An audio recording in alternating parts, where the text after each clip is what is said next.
Hey, everybody. I am so excited to be here with Latin percussion.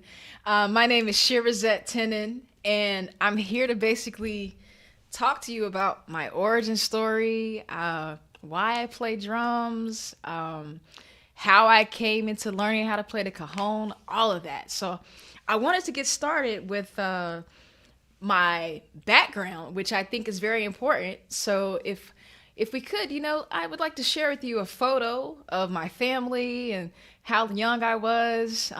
If we start to the top at the left, if you can see it, my mom, her brother, and then my dad are all at the top. And if you look toward the middle, you'll see my siblings. My oldest brother, his name is Terry, and he is the oldest. He's 10 years older than me. And then the next boy is Diego, El Diego to be exact. He's 9 years older than me.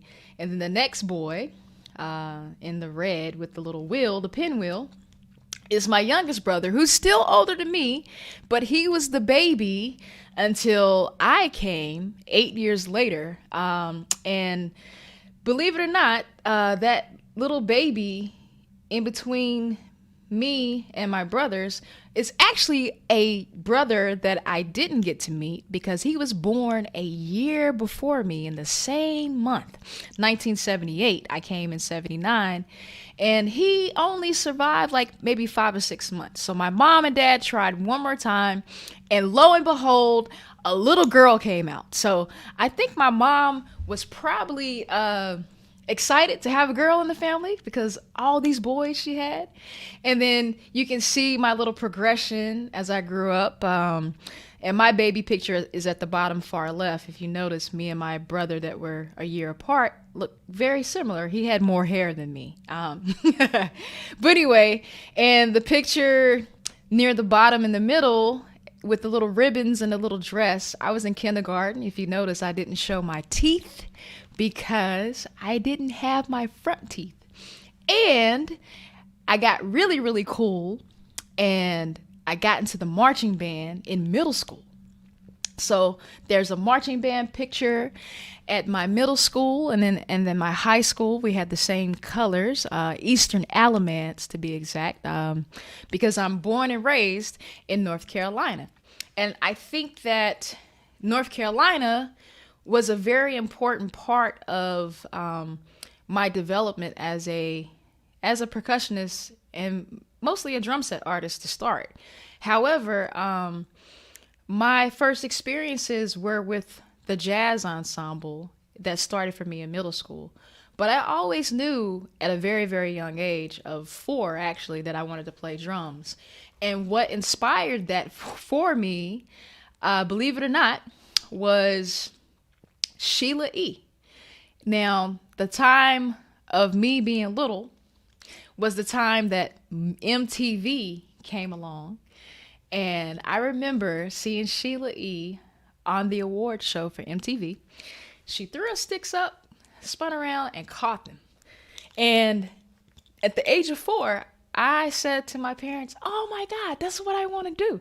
So I already had an idea. And that was also influenced by my parents being musicians as well. And the older I got, I learned that my mother's mother played guitar and piano, and my mother played trombone. She also marched for A&T State University for 1 year. And believe it or not, she was the homecoming queen for that year. And like I said, my parents influenced me. So my dad, he was a vocalist, and he had a singing group that sang mostly gospel-oriented music because he grew up in a Southern Baptist lifestyle, just like my mom.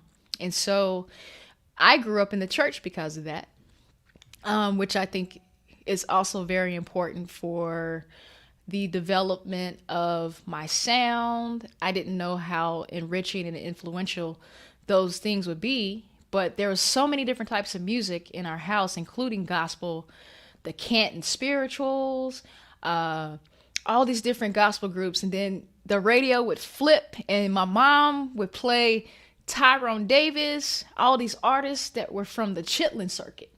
And if you don't know what the Chitlin circuit is, it's the circuit that a lot of black artists and people of color had to tour on back in the day during segregation, before it was open for people of color to tour and play in the same, rooms as, unfortunately, people of mostly European descent, people that were white. So I grew up having that Chitlin circuit experience. James Brown, listening to big band, Count Basie, Duke Ellington. So my experience was so rich that I already had a great idea of different styles of music, and I think that helped me to not be closed off, to be open to learning different styles of music.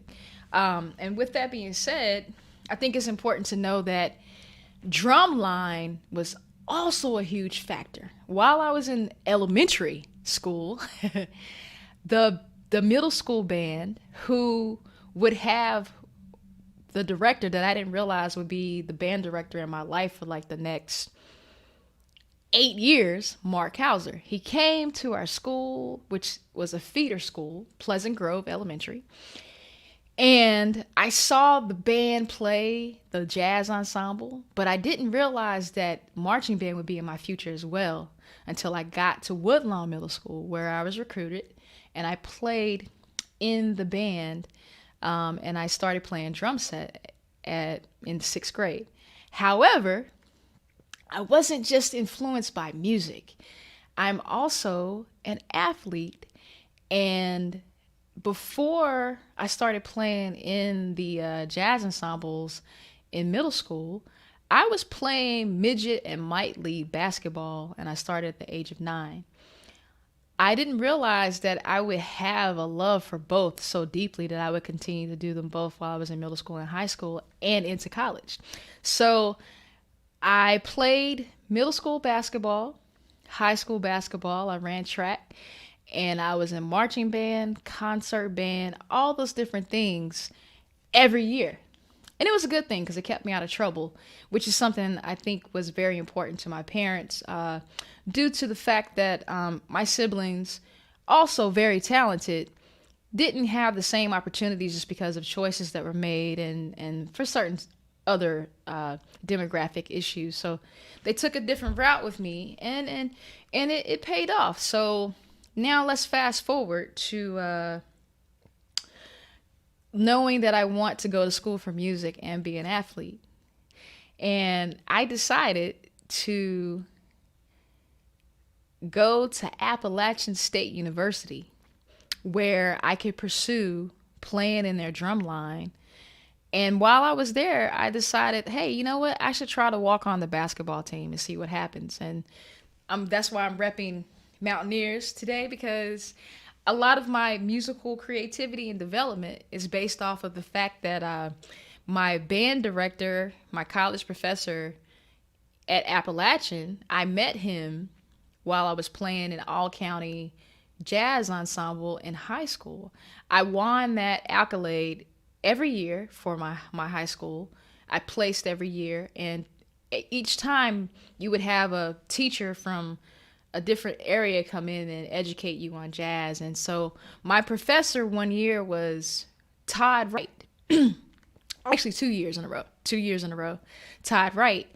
And so through that relationship, he told me that if I, came to Appalachian, that he would look out for me. So I applied to A&T State University, who never got back to me. And I applied to Appalachian State University. And guess who got back to me? So I left home and I got to the School of Music and realized, oh my God, this is amazingly overwhelming. Because Appalachian School of Music is highly acclaimed, and I didn't have a classical background that was very strong. However, I had the work ethic, and I thank my parents for that. So I found the teachers that I needed in order to learn the classical things that I didn't have, like marimba, basically having mallet technique and timpani technique and the ability to sight read actual notes. I was really great at reading rhythms, but when you added the E, the F, the G, the A, the flat to it, it took me back a little bit. So my first attempt into getting to the School of Music at Appalachian didn't pan through. Believe it or not, I didn't get accepted. However, Dr. Rob Falvo encouraged me to audition again, and so I did. However, while I was preparing to re-audition, I said, let me take this opportunity to see about basketball. And it's hard when, you don't want to have to choose. And I'm a firm believer that you shouldn't have to choose. So I didn't. I made a decision to give one a try while I was working on the other. I walked on the basketball team, made it, got a scholarship for 1 year. And believe it or not, I was too short to be a forward in college. The girls that play forward in college are 6 foot. Me being about 5'7.5", 5'8", I was transitioned to a 1-2-3 guard, which became one of the most amazing experiences for me because, when you're growing up, you can sometimes have doubts about your ability. You can become insecure because now you're on a level where everybody wants the same thing that you want. So how do you create your own space for you to exist? And those are the things that I was dealing with in my collegiate environment.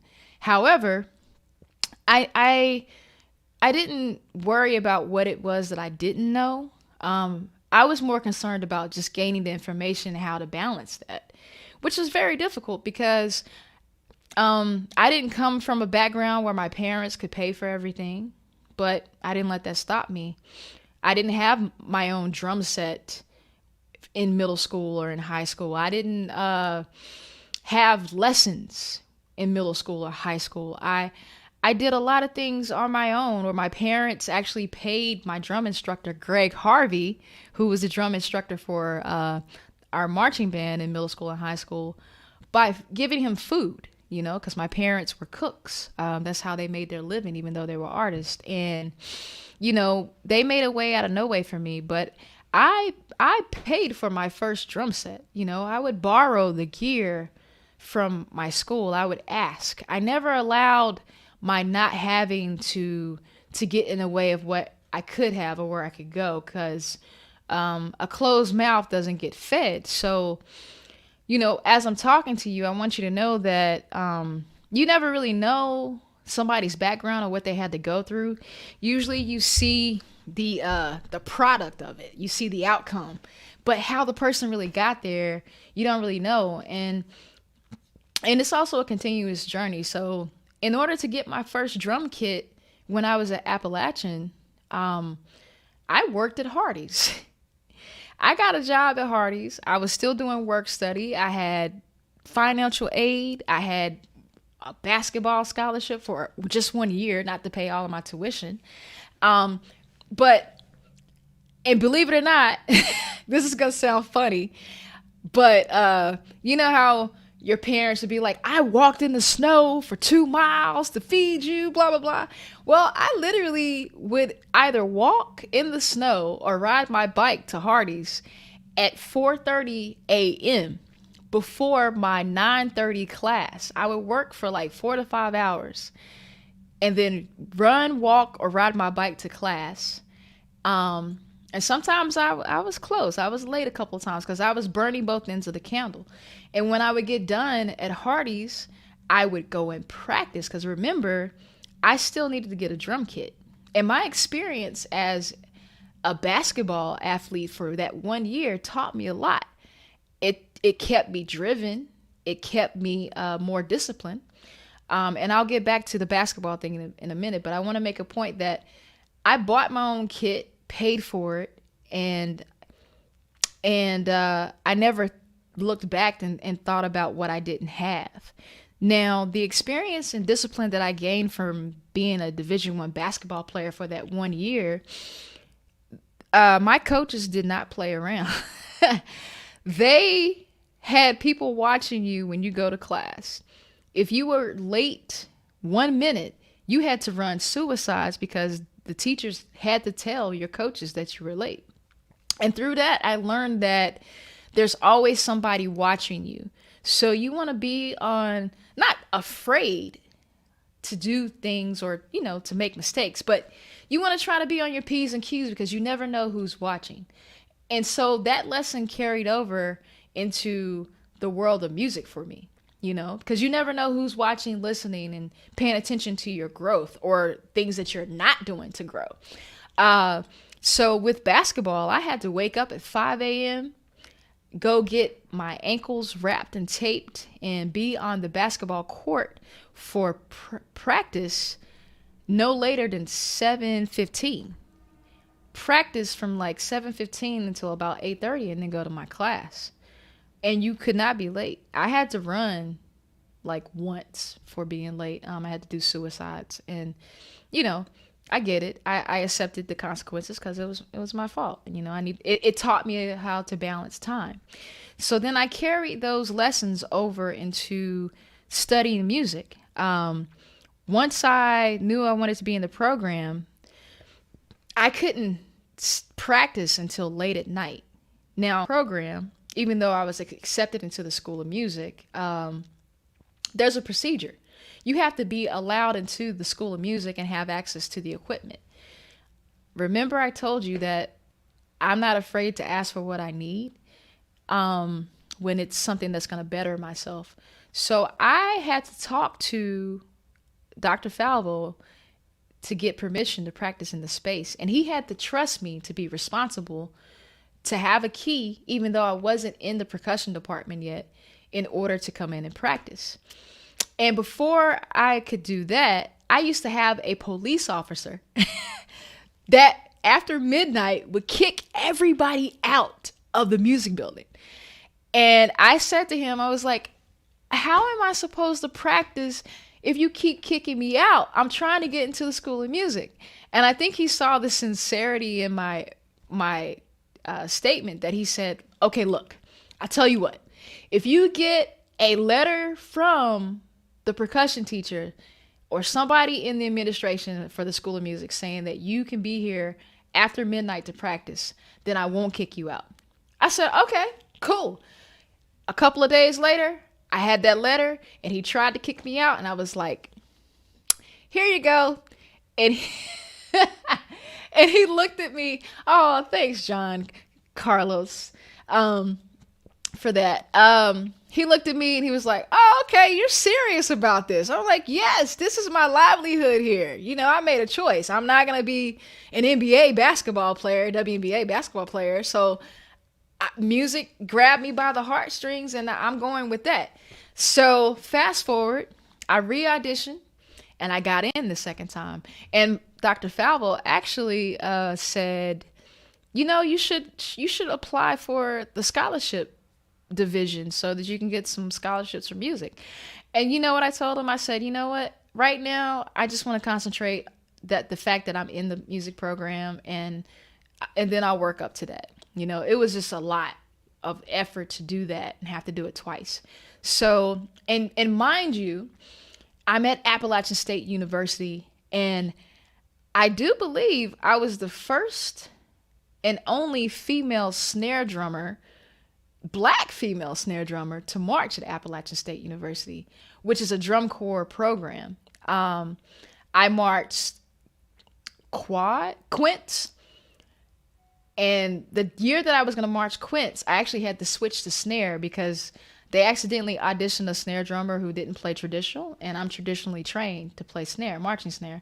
So that was a benefit to me, and they actually put me in the snare drum line. So I've marched snare, quints, and cymbals. Never marched bass drum, but that just wasn't my vibe. So anyway, I'm in the School of Music at Appalachian State University, and I get placed as number 25 out of 26 percussionists. And you have to re-audition at Appalachian. I don't know if they changed this, but you have to re-audition every semester because they want you to understand the level of commitment that it takes and the competition that you're dealing with. So, and it was always a blind audition. They never knew who you were.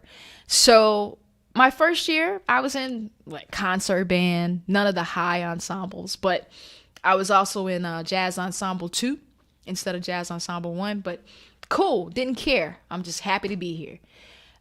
Kept studying, and each year I would climb up the ladder. And no lie, by the time I was in my senior year of college, I went from the number 25th percussionist in the department, and I graduated at number 2. Number 2 or number 3 out of 26. And I remember it very well because I beat out Krista Lapio. She's going to laugh if she ever sees this, who got into the music program with a full scholarship.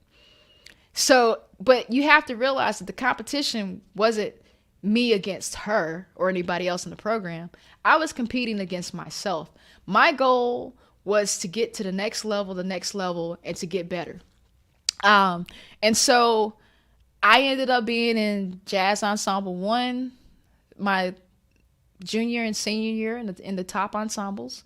I ended up being in wind ensemble, which is considered the top ensemble, and symphonic band. So my classical chops as well as my jazz chops were getting to the level that they needed to be. So I graduated very happy with my development at Appalachian State University, which took me to New York for the first time because I was getting a music industry studies degree, but I was also trying to double major in performance. But something in my heart told me that I didn't need a paper to tell me that I could play. So I decided to get the music industry degree. And in order to graduate, I needed to do an internship. And I lived in New York and worked at Carnegie Hall. I got to thank Mr. Todd Wright for that, for connecting me through 𝗟𝗩 𝗟𝗡, which is a national honorary band fraternity that I joined while I was at Appalachian. So it's good to be in clubs and have connections because that helped me to get to New York. And even though I didn't stay in New York for any longer than like 6 months, that experience blew my mind. It taught me a lot about how I needed to be more prepared financially to actually live in New York. I was doing an internship at Carnegie Hall under the New York Pops Orchestra with Skitch Henderson, and that came about because of Sherry Maracle. And I didn't realize how me keeping my connections with people like Sherry Maracle were going to help me in the future, because I actually had to leave New York. I also had a second internship, and mind you, none of these internships paid me. I was working at Barnes and Noble in between all these internships. I didn't sleep a lot in the first probably 10 years of my musical career from like 18 to 27, but it's okay, you know. It's quite all right. Youth was on my side. I'm not old, but I'm not as young as I used to be. But anyway, so I worked at Quad Recording Studios where I was meeting musicians and learning how to do the analog to digital with tape and patching things. And those things just didn't feel second nature to me yet because I'm purely a musician and an artist, but I'm glad I got the experience. And so I ended up leaving New York after 6 months in January. My car got towed. I barely was surviving. I was living with my friend who didn't have heat in his apartment. And it was just like, wait a minute, I have to do this differently. So I moved back home to North Carolina, and I worked my way up the ranks as a drummer, a sought out drummer in the middle region of North Carolina, in Greensboro and Winston-Salem. And I started working different types of circuits, the jazz circuit, the R&B circuit, even the classical circuit, as well as the Broadway, the off-Broadway circuit, in in Raleigh, I used to do a lot of shows where I'd have to read and play a little bit of mallets, a little bit of timpani, and they put a wig on me. I had to look different depending on what the show was. So I gained so much experience from being back in North Carolina that let's fast forward to 3 years later, where 𝗟𝗩𝗦𝗙𝗘𝗦, who's a well-known drummer as well now, he's like one of my brothers. He told me about a program called Northern Illinois University.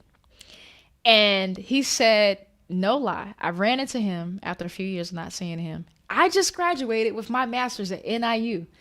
He was like, they're looking for a graduate assistant, and I think you should apply. I said, 𝗟𝗩𝗦𝗙, I haven't been in school in like 3 months, and my fundamental like reading level and stuff has gone down a little bit, because a lot of the gigs in the area weren't requiring charts. I wasn't reading the same anymore. So I was like, I need to prepare. I need to practice. He was like, no, go ahead and apply. I said, okay.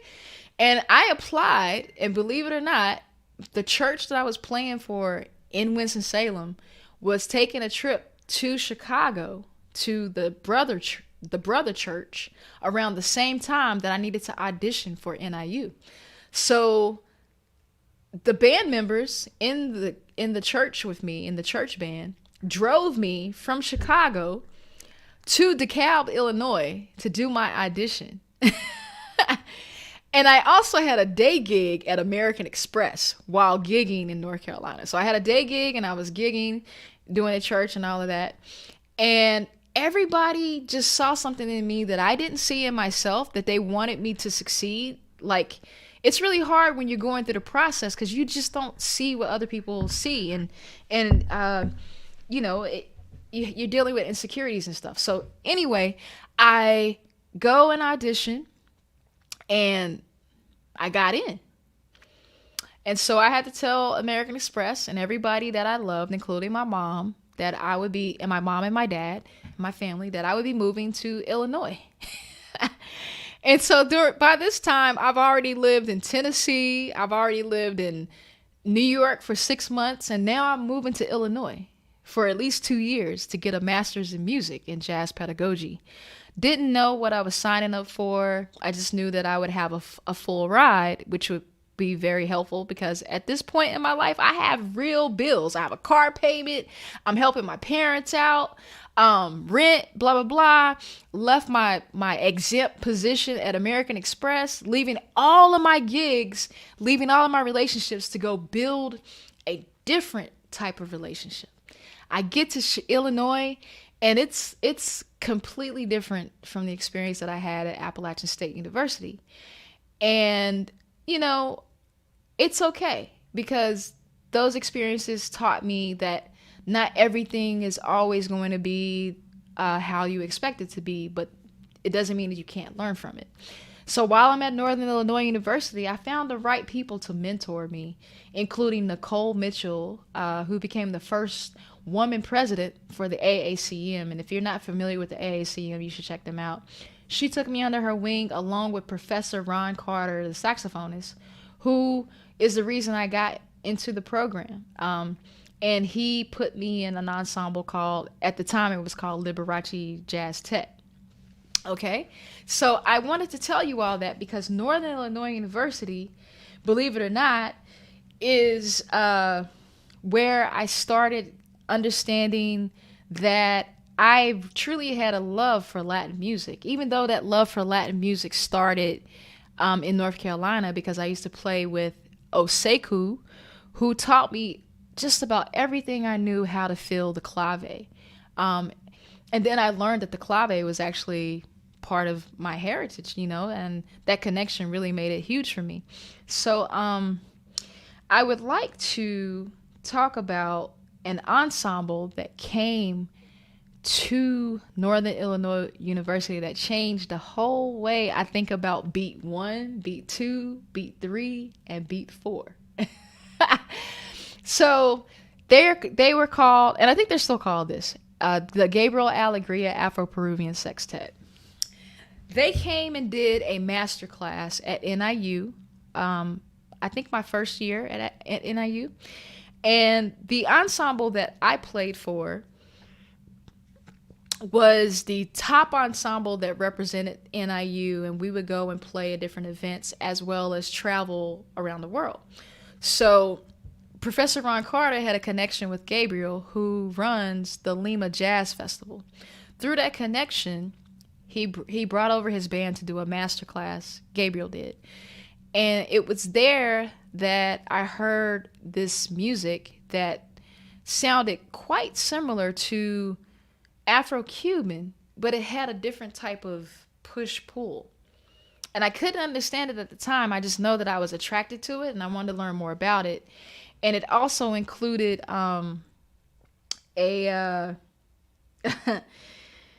instrument that we're going to get to later that I started playing. But anyway, 𝗟𝗡𝗦𝗘 𝗦𝗛𝗡 was the cajon player on that gig at the time. And 𝗟𝗩𝗪 𝗟𝗡𝗙𝗧𝗧𝗘, and they're all from Peru, Lima, Peru. And it was just a beautiful experience. And little did I know that the following year, the ensemble that I played in would be invited to perform in the Lima Jazz Festival. So, but I want to put pause on that, and I want to get to some other things before we talk about this instrument that influences me a lot right now. I want to talk to you about what has become of the work and the effort that I've put in trying to listen to my peers and my ancestors. I was recently nominated, my band, for the first section of the Grammys. I think there might be some information about that. Yep. So I failed to mention that I'm also a band leader. And I've been a band leader now for over 10 years, and I've grown and learned a lot from that. And Shirazette, Tinnin, and Sonic Wallpaper is my fusion band. And we were nominated for the first round of the Grammys. I don't know what the outcome is yet for the second round, but either way, I just feel thankful that I'm at that level to where my music actually sounds good enough. Thank you, 𝗟𝗪𝗘𝗧𝗘𝗧𝗘. Thank you for that. Thank you for that love. That my music is getting to a level of, acknowledgement, and this album was very important to me. It's called The Cards That Life Can Deal, because it's based off of trials and tribulations, joy and laughter, pain, sorrow, suffering, and all of those things are important if you want to be a person of expression.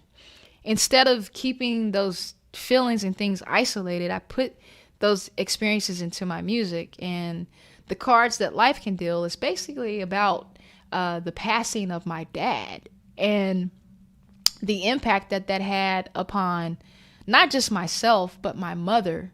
My mom and dad would be married now 53 years. And my dad was diagnosed with cancer in 2015.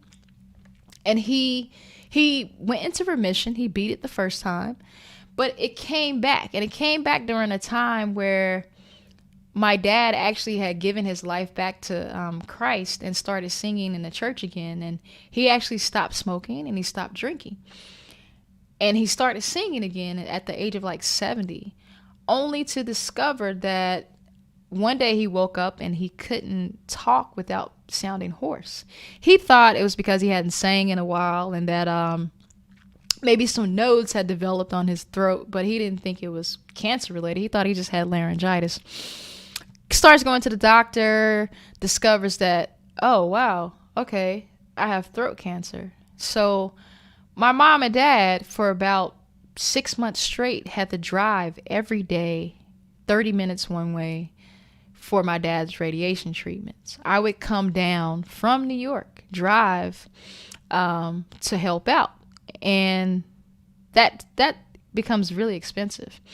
But thankfully, during that time, financially, things were getting better for me. So I put in what my parents had put in for me.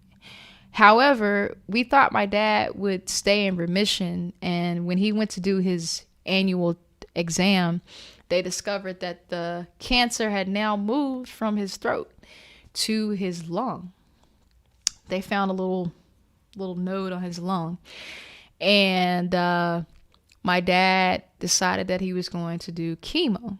However, the chemo and the radiation had a reaction with each other. And probably a month into my dad's treatments, his throat closed up. And I was at home when this happened. I was down there, and I was at home for about a week. And so we discovered that my dad had aspiration going into his lungs. And basically, make a long story short, we had to take him to the hospital, and they had to give him a trach. From that, my father could no longer eat from his mouth. He had to be fed through a feeding tube. And I apologize if this is too graphic for some people, but I think this is important to know, because this is part of the reason that the music that I wrote, it's from the heartfelt, because I saw my father, one of the strongest people that I know, always outside in his 70s doing yard work, taking care of what he can, is now incapable of feeding himself. He's losing the energy, and my mom has to basically take care of him 24/7. Yes, there are healthcare providers involved, but don't get it twisted, you guys. Insurance doesn't cover much of anything, especially when the needs are at a higher capacity than what the insurance is estimating. So, me and my siblings, we did as much as we could. And through that, my father survived only 9 months.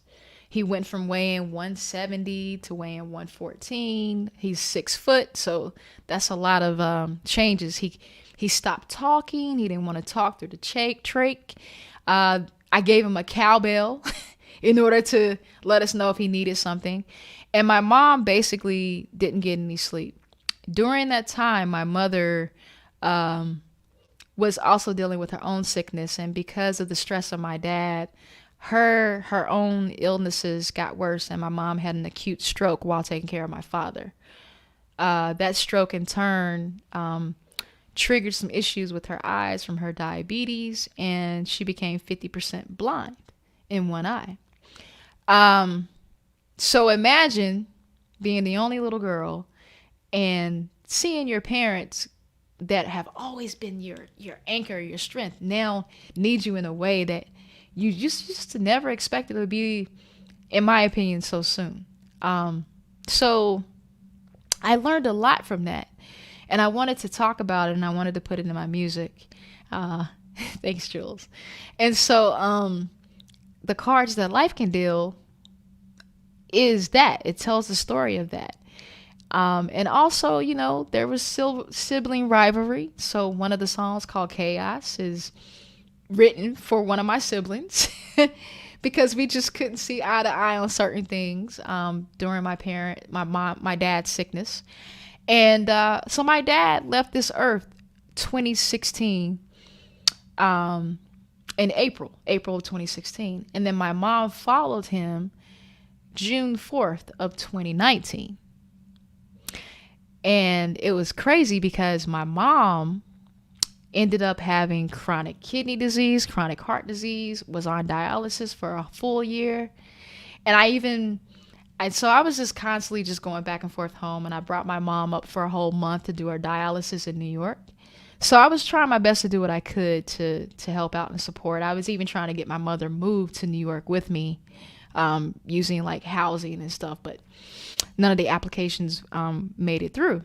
But I will say that this album, no matter what happens, if I don't win a Grammy, I don't care about that. I'm just glad that I got to put it out there and let people know that everybody has a story and everybody's going through something. And if you have a dream or a goal, no matter what, don't give up on that, because everybody has a gift that is a God-given gift, and you should try your best to make it exist without, sacrificing other people's feelings and blah blah blah. Be considerate. All right. Anyway, so enough about sadness and all of that. I'm pretty sure my parents are very happy with where things are going for me and my siblings, because there's some information that was written up about me in Jazz Times. And if you see on the Jazz Times cover, my name is circled, and they did a big write-up. 𝗟𝗩𝗦𝗘 wrote about me, and it basically talks about a little bit of what I told you about my story with my parents. And I'm really excited to be in the drummer edition along with one of my mentors, Cindy Blackman. She's on like the first few pages, and then if you flip, you see me right behind her. So that really made my day to be a part of that. And there's one thing that I didn't get to share with Jules, but I also had a write-up about the album in Modern Drummer for November as well, which I'm really happy about too. And that brings me to a very, very huge opportunity that I didn't expect, that I was voted for last fall. It is called the Make Jazz Fellowship, and it's sponsored by Herb Alpert Foundation. 18th Street Art Center is the host for that grant. And last fall, around September, I applied as a recommendation from a very dear friend to apply for the grant, because she had heard about all the things that were going on with me and my family, my mom passing, blah, blah, blah, and just all these difficult life changes. So she said, you know what?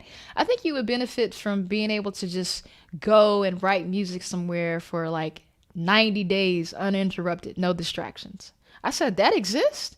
And she said, yes, but you have to apply and tell your story and tell what things you would do with it in order to make it happen. So I said, okay, I don't have anything to lose. I'll at least try. And so I applied. Not really. It was kind of like 50-50 for me. I wasn't expecting to get the grant, but part of me was really hoping that I did. So I was just trying to stay neutral. And lo and behold, I was nominated for the grant.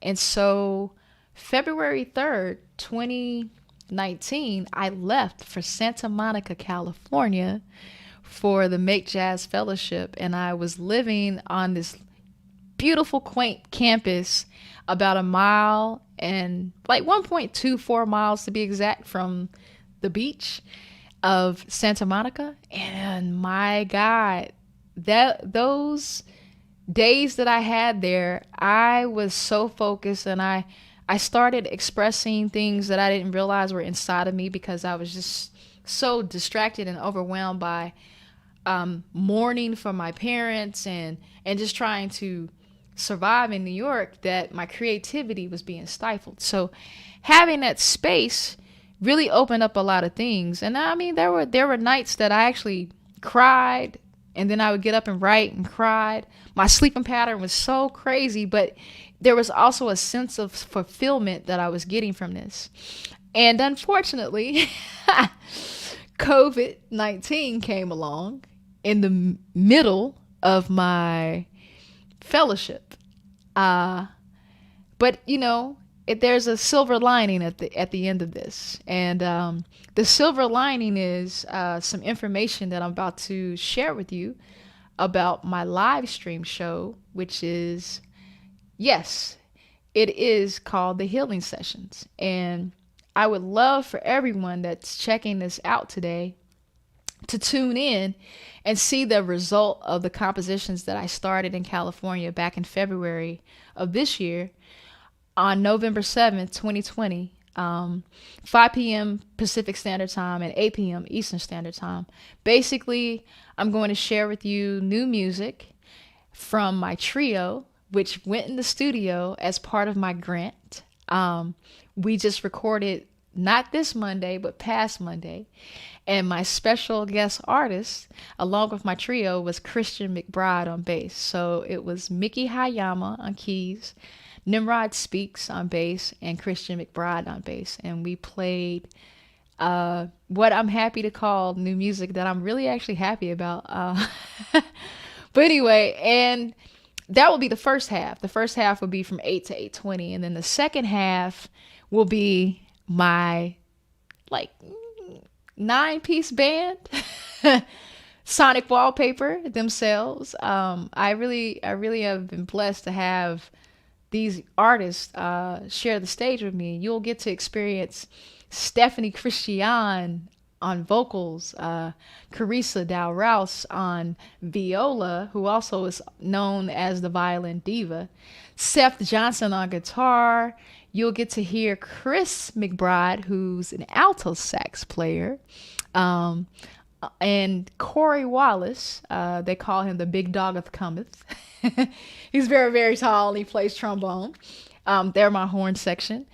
And Nimrod Speaks is in my trio, as well as my fusion band. And this amazing pianist and keyboard player, 𝗟𝗣𝗦𝗘𝗦, is in my fusion project, Sonic Wallpaper. And that will start at 9. So 8 p.m. to about 10:15 is going to be the entire show. And it's going to be amazing. And it'll be the completion of my fellowship for 18th Street Arts Center. So anyway, please go ahead and reserve your space if you want to. You can pre-sign up for your virtual space at 18th Street's Arts Center, okay? Now, I remember I put you on hold about a very special instrument that changed my life. And I think it's time that we invite in my buddy, my homie, and he's just an amazing person. I'm so glad that he is part of the LP family, and he's just so inviting. Like him, Jules, the whole crew, they've never made me feel like an outsider, and that's a blessing to be a part of a group of people. It's not about the LP company, it's about the environment that they create. And so in order to discuss the next segment, I would like to bring in Mr. 𝗟𝗣 𝗦𝗧𝗢𝗥𝗜𝗘𝗦. Hey, Hey! good to see you. Good to Oh see my you. God, how cool. Oh, Shirazette, it's thank you so much for taking the time and to share your story. What an amazing journey, right? I mean, it's incredible. Thank Your you. ups, your downs, and everything else. It's thank you so much. I appreciate that. You're welcome. Anytime. The last time we saw each other was, oh my gosh, yeah, right before this, Right right before before this. everything, I will cherish that hang Uh, always. Yeah, same here. Same here. Ah, the good old days. But but oh my gosh, yeah. Last time I saw you, you were teaching Afro-Peruvian cajon classes in LA. Maybe you could share us a little about what you did, and yeah, I'd Yeah. love to hear. I mean, we heard already, how you were introduced to the Afro-Peruvian music and culture, but maybe you could elaborate a little bit more on the how it why the cajon speaks to you, and what is it that really draws you to this style of music and culture. So take it Okay. away. All right. So I should probably start with how the cajon really became part of my life. So after, you know, I got the master's program scholarship, and the ensemble that I was in got invited to NIU. I mean, got invited to Lima for the jazz festival. While I was there, I made it a point to take a lesson on the cajon with 𝗦𝗛𝗘𝗦 Lobaton. Nice. And it was amazing because I shared the same space with him, Ndugu Chancellor, and myself. Wow. Wow. You know? And it meant the world to me to see Ndugu Chancellor with all of his skill level in this room studying cajon just like me, you know? And his Incredible. yeah, so it was just mind boggling. But then it made sense. It made me realize that no matter like how much experience you have in your field, there's always so much more to learn and to grow in, and that was beautiful to see that within Dugu. So the cajon started there for me, and I just had it in my mind that I wanted to understand why this rhythm, the festeo, the lando, the maronera, why these different grooves just felt the way they felt, because I'm coming Mm. from the swinging and the Afro-Cuban side of things, and these feels just felt so different to me that I wanted to explore them. So I continued to study the cajon, and I reached out to Gabriel Alegria after I graduated with my master's program because I wanted to go back to New York. Mm. And so I sent an email and I said, "Hey, I just graduated. I'm looking for work. Please keep me in mind." And I sent them to multiple people. And he got back to me probably like maybe a couple of weeks later. He said, "Hey, it's quite interesting that you reached out because we were thinking about you for potential residency in New York for a jazz club that's specifically Peruvian that's going to open up called Tutuma Social Club." And I said, "Really? Me?" I was like, "I don't even play the style of music that you guys really play." He's like, "It's okay. You can learn it." And so I said, "Okay, I'm down to learn it, but what I need to do." And so he sent me all these different recordings of Susanna Baca and Chocolate and all these Nice. other cajon players. And he sent me Torre Mata, the Peruvian version. And, he said, "Study all this stuff, literally put on headphones and sleep with it." And Ugo Alcazar had a booklet of how he had transcribed cajon rhythms into drum set hybrid. Oh wow. And Yeah. so, yeah, but they were like, "You can't touch the drum set for a few months." And I said, "What?" "I can't do what?" He said, "You have to learn everything on the cajon first." So Wow. I Yeah. literally pushed my drum set to the side, which I still can't believe I did that, but that's how much I wanted this. And learned all the rhythms on the cajon. And there was actually this percussionist drummer from Lima at the time who used to just laugh at me because he saw me struggling at the cajon, you know. Uh, But never yeah. offered Yeah. like a helping hand. Just would look at me and just be like, you know. And I was like, "All right, that's cool." And we're cool now, but at the time I Yeah. was like, that's how you gonna do me? Yeah. Mm. Yeah. but but it's fine because I figured it out. It took a few It. years, and I'm pretty sure it pushed you a little bit forward too, right? I mean, it kind of like I'm gonna do this, you know. yes, yes, it did. And so Yeah. fast forward, I auditioned for Gabriel's band, ended up moving to New York, and that was in 2008 Mm. that I moved, and I've I've been here ever since, and I played in Gabriel's band for 7 years.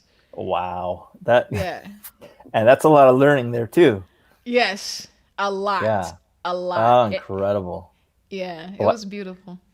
and so you also you taught as well too, because you were doing some classes in LA as well, and you were teaching about the culture. Yes. Uh, So at oh my goodness.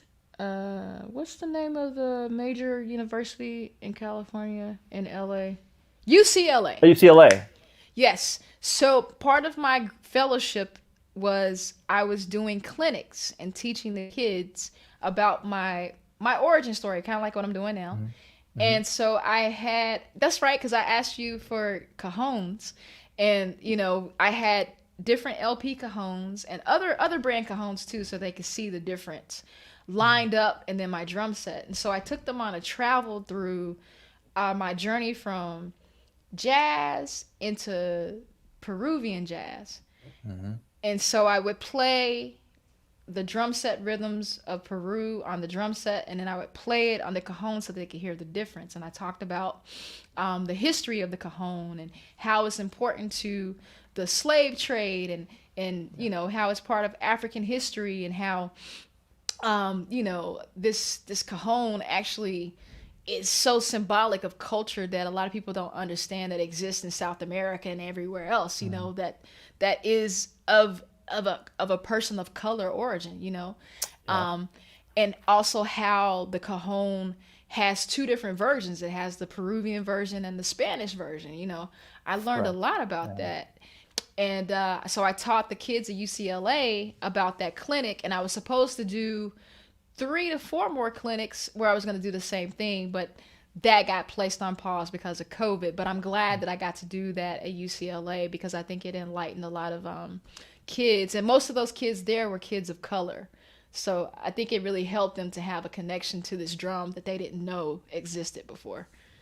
That's beautiful. I love that. I love the connection to the teaching of the history and the culture. The story behind the cajon is, it's you really look at it, and it represents a lot, right? It represents like freedom, creativity, knowing that you can't stop creativity. Um, you can't let it from flourishing, and you need to express yourself, and that is a beautiful thing too. So yeah, I know the Afro-Peruvian, the culture and the music itself it's about celebration. It's about expression and having this outlet. And so when you see the dances and you see that it comes from Africa, it's beautiful. It's a wonderful culture and the roots of it from the gombe drum to the cajon, it's all Yes, related. So all connected. We're all all connected. connected. Yes, absolutely. Cool, cool. Did I Yeah, did I Oh, go ahead, go no, ahead. no, you go ahead. No, go ahead, please. I was just gonna ask to make sure that I answer all your questions that you had for me. Yes, yeah. Well, really quick, you did a lot of community outreach with Make Jazz. Maybe you can elaborate a little bit, like on why it's so important to do the community outreach programs, and maybe you could share with other artists as well, like how they could also get involved with helping their community out as well. Oh, definitely. I think it's important because honestly, without community outreach, I wouldn't be here. Yeah. Yep. If there weren't feeder programs or after school programs, whether it's arts or athletics, you're not going to keep the next generation moving forward. You have to Yeah. pass along the information if you expect it to continue to exist. you know Yeah. and if Absolutely. yeah, and if we're too selective about who we want to have that information, I think that's also a problem. Correct. Because you might want student X who has all this potential to pass along the information, but it actually might be student Y that ends up being the student that creates multiple branches for opportunity to keep information, musical arts, and community building going. So you never know. So you just have to keep a open mind and want to give back. If you constantly just Yeah. performing and not giving back into your community, then I feel like you're not truly doing what you're supposed to do as a true artist, because it's not just about the performance, it's about the education aspect. Love that. Beautiful. That's wonderful. I absolutely agree to that 100%. Well, I love that you're a drum kit player, and you're also a percussionist. And that's I love that story about putting the drum set aside and focusing on the cajon. And I had a lot of discussion with a lot of artists about being bilingual rhythmically in the drum set world and also the percussion world. And maybe you could tell Yes. me how that benefits you as a drummer, and so forth. Oh wow. The best benefit of being, and I like you the way that you said that, being bilingual as a musician, is that you don't have to worry about waiting to get that call in that one genre, you know? Mm, And it's also scary, but I like the challenge of trying to push myself to learn other styles, yeah, because it keeps your mind and your body and your spirit from becoming stale. And the most important benefit is if you want to continue to work, you know, if you box yourself into one thing, then it just reduces your opportunity to be exposed as an artist. I love that. Absolutely. Agreed. Yeah. I mean, even if it's Afro-Brazilian rhythms on a drum kit or Afro-Peruvian rhythms on a drum kit, having the knowledge of both and in knowing the history of each, that's, love that. That's great. Yeah. Beautiful. Yeah. Well said. And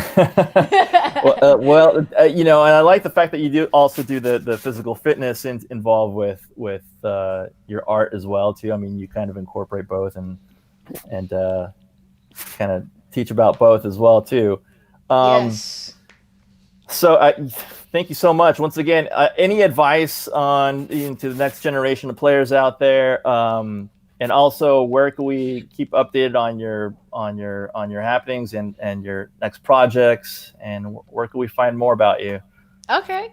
Well, my advice to any young player or older player that's still searching for new things, I just told my student recently, 2 days ago, she has a lot of potential, but focuses too much on the unknown and what she doesn't know. So instead of being worried about where you are currently, embrace it and just take one day at a time to get better. And because if you too focused on what you don't know and you're constantly beating yourself for thinking you should already be at a certain level, then you'll never get to the next level. Oh, it's beautiful. It's wonderful. Yeah, we're always learning, right? So we're always, it's always the next step, and you can never know too much, right? So right. Cool. Well, and you were awesome. asking for ways that people can find me and promo and stuff. Yes. All right, Please cool. share. Cool. Well, I think actually Jules might have all that information. Yes, ShirazetteTinnin.com. You guys can see it in the bottom. As well as my Facebook, which is Shirazette. Notice the common theme, my name. And then there's also Instagram, which is at Shirazette She Beats Tinnin. And my Twitter account, which is at TinninL. Awesome. Thank you.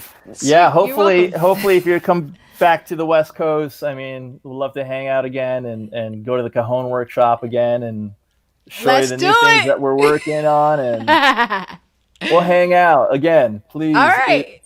Take good care, Shirazette. Much love. Please stay in touch, and then hope to see you soon.